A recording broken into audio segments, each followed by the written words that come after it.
ये रहा वो एग्जैक्ट एआई रोड मैप जो आपको फॉलो करना चाहिए। स्टार्ट करना है फर्स्ट में बेसिक से। एआई इंजीनियर बनने के लिए आपको वेरिएबल्स, फंक्शन, कोडिंग्स और data structure totally 6 topic cover करने हैं। उसके बाद आपको मैथमेटिक्स पे आना है, linear algebra, calculus, statistics, probability.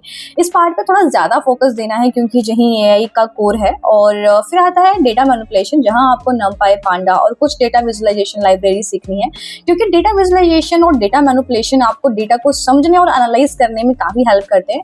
और फेज 1 से ही आपको एडिशनल रिसोर्सेज यूज करने हैं। 2 चीजों पे फोकस करना है, पहला केस स्टडी और दूसरा एआई पेपर्स।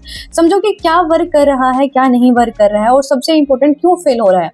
अब आता है फेज नंबर 2 पे, जहां आपको कोर मशीन लर्निंग मॉडल्स पढ़ने हैं, एमएल्स के कॉन्सेप्ट समझनी है, कौन से टाइप के मॉडल्स होते हैं, कौन से मॉडल कब यूज होता है और उन्हें कैसे क्रिएट किया जाता है। एक बहुत इंपॉर्टेंट चीज, मॉडल्स को नमपाई यूज करके खुद से बनाने की कोशिश करो, क्योंकि जब आप खुद से मॉडल्स बनाते हो तब आपको समझ आता है कि अंदर से आर्किटेक्चर कैसे काम करता है। जब आपको एमएल मॉडल्स की अंडरस्टैंडिंग हो जाएगी, उसके बाद आपको मॉडल्स इवैल्यूएशन टेक्निक्स पढ़नी है, जैसे कि कौन सा मॉडल किस तरह इवैल्यूएट होता है और कौन सा मॉडल बेटर परफॉर्म कर रहा है। फिर आपको practically machine learning models create करने हैं, पांडास और एमएल लाइब्रेरीज का यूज करना है। अब आते हैं फेज 3 पे, बहुत इंपॉर्टेंट फेज है जहां आपको डीप लर्निंग पर फोकस करना है, न्यूरल नेटवर्क्स और उनके डिफरेंट कॉन्सेप्ट सीखने हैं, CNN, RNN, ट्रांसफॉर्म और ट्रांसफॉर्म लर्निंग, इन सबको पाइथन और टेंसरफ्लो के थ्रू इंप्लीमेंट करना है।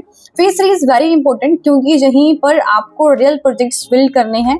और मैंने कुछ प्रोजेक्ट्स लिस्ट डाउन भी किए हुए हैं, आप उन्हें फॉलो कर सकते हो। प्रोजेक्ट्स करते ही आपको नेक्स्ट फेज की नीड समझ आएगी, जैसे कि वर्जन कंट्रोल और एमएल टूल्स। अगर आप इस रोड मैप को स्टेप बाय स्टेप फॉलो करते हो तो आप डेफिनेटली एआई इंजीनियर बन सकते हो।